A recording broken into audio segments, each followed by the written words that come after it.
Assalamualaikum warahmatullahi wabarakatuh. Selamat pagi anak-anak. Bismillahirrahmanirrahim. Baik anak-anak, setelah tadi kita belajar tematik, hari ini kita akan belajar tik ya.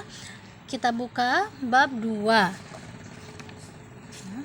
Setelah kemarin kita belajar bab 1, hari ini kita akan belajar bab 2, yaitu mengenal perangkat keras komputer.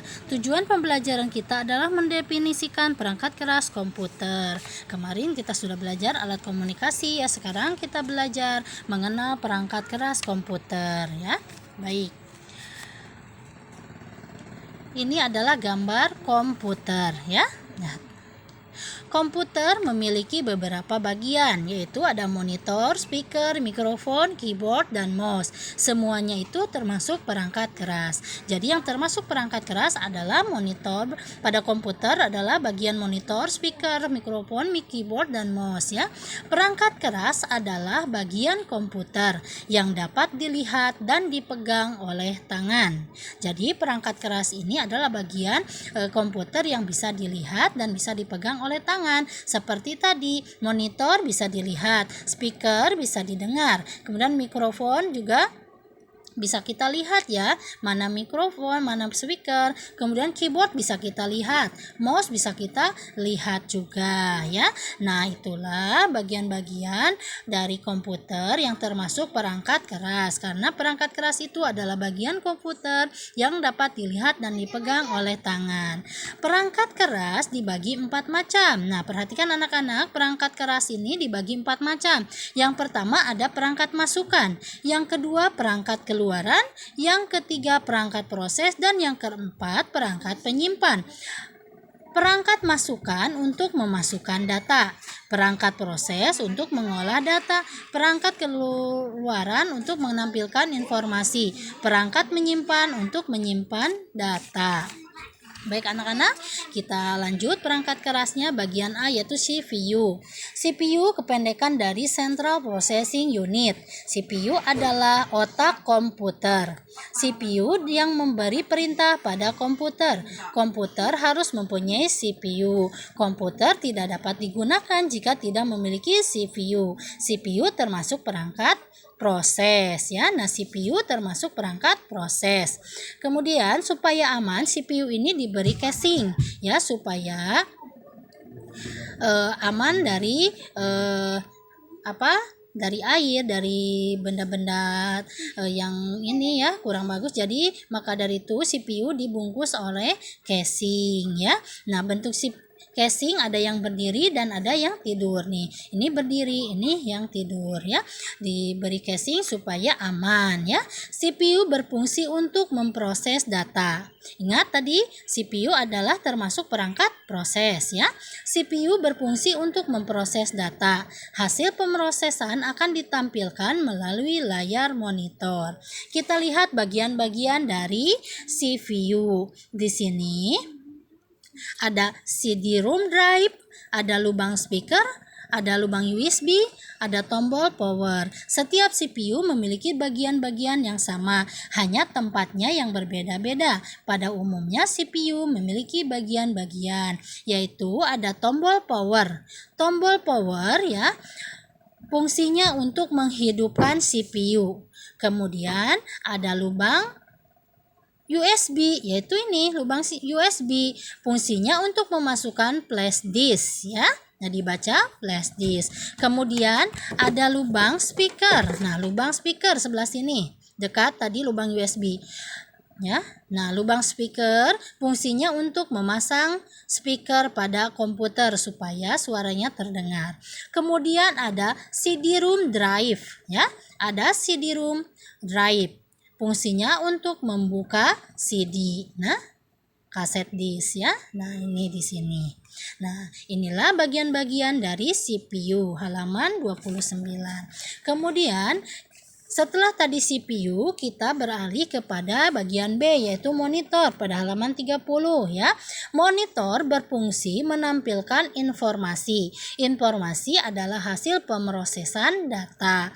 Jadi hasil hasil-hasil informasi itu kita dapat lihat melalui monitor, karena monitor ini berfungsi sebagai menampilkan informasi, yang artinya informasi adalah hasil pemrosesan data ya. Nah, jadi jika kalian mengetik pada komputer, maka hasilnya akan terlihat di monitor. Jika kalian ingin melihat film, maka tampilannya akan terlihat di monitor ya. Ukuran monitor bermacam-macam, ada yang tipis, ada yang besar, ada yang kecil, ada yang tebal ya. Nah, monitor yang tebal disebut monitor tabung, sedangkan monitor yang tipis disebut monitor flat ya, seperti ini. Nah, ini monitor tabung karena di besar ya di belakang, sedangkan ini monitor flat, ramping ya. Nah, kita beralih ke bagian-bagian monitor. Monitor memiliki beberapa bagian, ada tombol power katanya. Nah, tombol power ya, tombol power nih biasanya di ujung sini sebelah kanan ya. Kemudian tombol power fungsinya untuk menghidupkan monitor. Jadi setelah CPU-nya ditekan, power CPU-nya, maka kita tekan juga ya tombol power supaya untuk menghidupkan monitor layar pada komputer ini ya. Nah, ada juga tombol untuk mengatur pencahayaan monitor.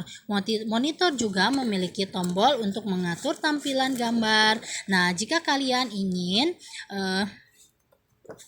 menyalakan, silahkan kalian minta bantulah kepada bapak dan ibu kalian ya.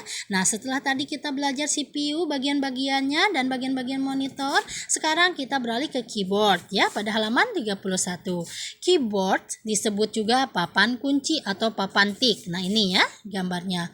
Nah, keyboard ini disebut juga papan kunci atau papan tik. Keyboard berisi tombol-tombol. Ada tombol huruf, ada tombol angka, ada tombol panah, tombol enter, tombol backspace, dibaca backspace ya, tombol spasi, dan ada tombol-tombol lainnya. Jadi di dalam keyboard ini terdapat beberapa tombol yang tadi Ibu Guru sebutkan, ada tombol huruf, tombol angka, tombol panah, tombol enter, tombol backspace, tombol spasi, dan tombol yang lainnya. Jika di rumah kalian ada komputer, ada keyboard, silakan lihat bagian-bagiannya ini, tombol apa saja yang ada di keyboard ini ya. Keyboard digunakan untuk mengetik. Jika kamu mengetik menggunakan keyboard. Jadi jika kalian ingin mengetik, gunakanlah keyboard. Hasilnya akan ditampilkan pada monitor. Jadi setelah kalian mengetik, misalnya aku adalah anak kelas 1A. Nah, kita mengetik ya di keyboard ini. Nah, hasilnya akan tampil di monitor ini ya.